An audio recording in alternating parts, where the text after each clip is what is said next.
இது உங்கள் வானொலி தகவல். நான் உங்கள் சபரி. நம்ம ஒருத்தர் மேல ரொம்ப நம்பிக்கையும் பக்தியும் வச்சிருப்போம். அது ஒருத்தருன்றது மனிதரோ இல்ல கடவுளோ. கடவுளா இருந்தாலும் நம்ம பக்தியும் நம்பிக்கையும் வைத்திருப்போம். ஆனா கடவுளே நம்மளுடைய நம்பிக்கையை கெடுத்தா அந்த மாதிரி ஒரு கதையை தான் பார்க்க போறோம். என்ன சொல்றீங்க? ஆமா, இந்த கதை ரொம்ப சுவாரஸ்யமா இருக்கும். முழுமையா பாருங்க. பார்த்துட்டு உங்களுடைய கருத்துக்களை கமெண்ட் செக்ஷன்ல சொல்லிடுங்க. வாங்க கதைக்குள்ள போகலாம்.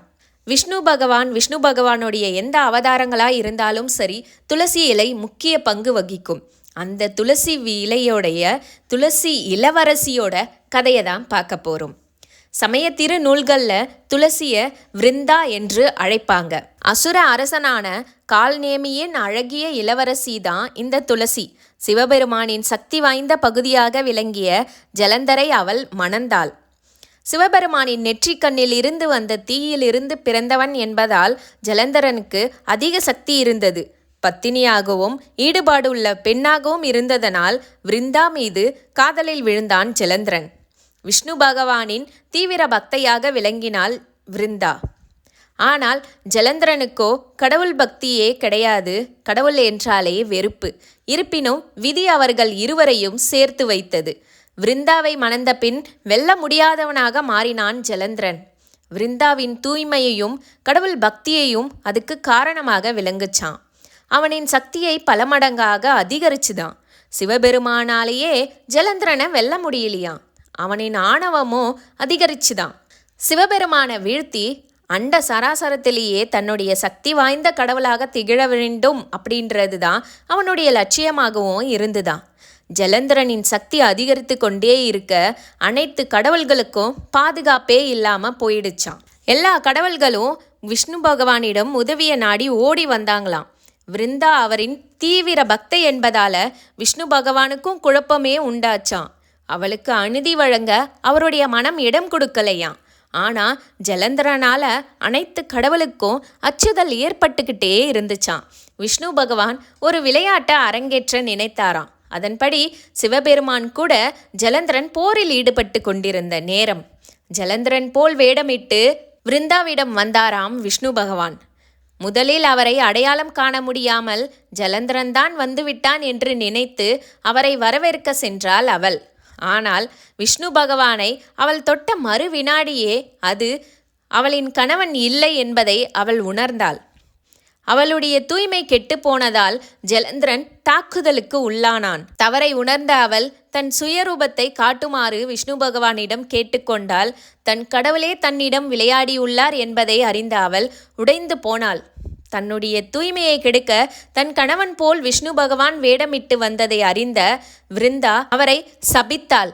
விஷ்ணு பகவான் ஒரு கல்லாக மாற வேண்டும் என்று சபித்தார். அந்த சாபத்தை ஏற்றுக்கொண்ட விஷ்ணு பகவான் கண்டகா நதி அருகே ஷாலி கிராமத்தில் கல்லாக மாறினார். அதன்பின் தன் மனைவியின் தூய்மை என்ற பாதுகாப்பு ஜலந்தரனை விட்டு போனதால் சிவபெருமானால் அவன் கொல்லப்பட்டான். மனமுடைந்த விருந்தா தன் வாழ்க்கையை முடிக்க முடிவெடுத்தாள். விருந்தா இறக்கும் முன் இனி அவள் துளசியாக அறியப்படுவாள் என்று விஷ்ணு பகவான் அவளுக்கு வரத்தையும் கொடுத்தார். அதன்படி இனி விஷ்ணு பகவானை வழிபடும் போதெல்லாம் துளசியும் வழிபடணும். துளசி இலை இல்லாமல் விஷ்ணு பகவானுக்கு செய்யப்படும் பூஜை முழுமை பெறாது. அதனால்தான் இந்து சடங்குகளில் பிரிக்க முடியாத ஒரு அங்கமாக விளங்குகிறது துளசி. நல்ல ஆரோக்கியத்துடன் அனைவரையும் ஆசிர்வதிக்க அனைத்து மக்களின் வீட்டிலும் வளரும் ஒரு செடியாக அருளிக்கப்பட்டார் இந்த துளசி மகாதேவி. இன்னொரு கதையை பார்க்க போறோம். ஒருத்தருக்கு நாம உதவி செய்வோம், செஞ்சதுக்கு பலனா அவங்க கிட்ட இருந்து நம்மளுக்கு கெடுதல் நடந்தது அப்படின்னா அதை நினைச்சு கவலைப்படக்கூடாது. அந்த மாதிரி தான் ஒரு கதையை பார்க்க போறோம். வேதா யுகத்துல மருதவாசினி என்ற ஒரு பெண் மருதவனம்ன்ற காட்டுல வாழ்ந்து வந்தாலாம். அவ பார்க்க மிகவும் அழகா இருப்பாளாம். அதுவும் சிகப்பாகவும் வசீகரமான தோற்றத்துடனும் இருப்பாளாம். அவளுக்கு தாய் தந்தை யாரும் இல்லாத காரணத்தினால சூரிய பகவானையே தன்னுடைய தாய் தந்தையா எண்ணி வாழ்ந்து வந்தாளாம். சூரிய தேவனுக்கு யமன் மற்றும் சனி பகவான் என்ற 2 மகன்கள். அதில் முதல் மகனான யமனின் மனைவி பெயர் சமலாதேவி. இவருக்கு ஐயோ என்ற இன்னொரு பெயரும் இருக்கு. இவர் ஒரு முறை யமன் கிட்ட சண்டை போட்டுட்டு பூலோகத்தில் இருந்த மருதவாசினி வசிக்கும் மருதவனத்துக்கு வந்தாங்களாம். அப்போ அவரை பார்த்த உடனே மருதவாசினி யாருன்ற முழு விவரத்தை கூட கேட்காம ஆறுதலான வார்த்தைகளை சொல்லி தன்னுடைய குடிசைக்கு அழைத்து கொண்டு போய் அவங்கள தங்க வச்சு தேவையான அனைத்தையும் செய்து கொடுத்து அவங்கள நல்லா பார்த்துக்கிட்டாலாம். இந்த நிலையில தான் யமலோகத்துல யமதர்மன் தன்னுடைய மனைவியை பிரிந்து இருக்க முடியாம தன்னுடைய யமதூதர்களை அழைச்சி பூலோகத்துக்கு போய் தன்னுடைய மனைவியை அழைத்து வருமாறு உத்தரவு போட்டாராம். அதன்படி யமதூதர்களும் பூலோகத்துக்கு வந்து பல இடத்துல தேடி பார்த்தாங்களாம் சமலாதேவியை. ஆனால் கிடைக்கலையாம். கடைசியாக இந்த மருதவாசினி வசிக்கும் மருதவனத்துக்குள்ள வந்தாங்களாம். அங்கிருந்த குடிசைக்குள்ள நுழைஞ்சாங்களாம். அப்போ அவங்கள பார்த்த மருதவாசினி பயந்து தன்னுடைய விருந்தாளிக்கு ஏதோ ஆபத்து வந்துருச்சு அப்படின்னு எண்ணி அவங்கள தடுத்தாலாம். அப்போ யமதூதர்கள் கோபம் கொண்டு கொடூரமாக அவளை வெட்டிட்டாங்களாம். மருதவாசினியின் உடலில் இருந்த ரத்தம் பீறிட்டு ஆறு போல ஓடிச்சான்.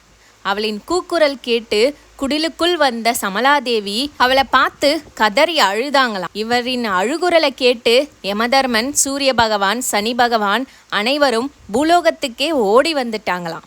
அவங்க கிட்ட சமலாதேவி நடந்த அனைத்தையும் சொன்னாங்களாம். இந்த காட்டில் தனியாக அரவணைப்பு இல்லாமல் கவலையாக இருந்த எனக்கு இந்த பெண் தான் அடைக்கலம் தந்து பாதுகாப்பாக பார்த்துக்கிட்டா.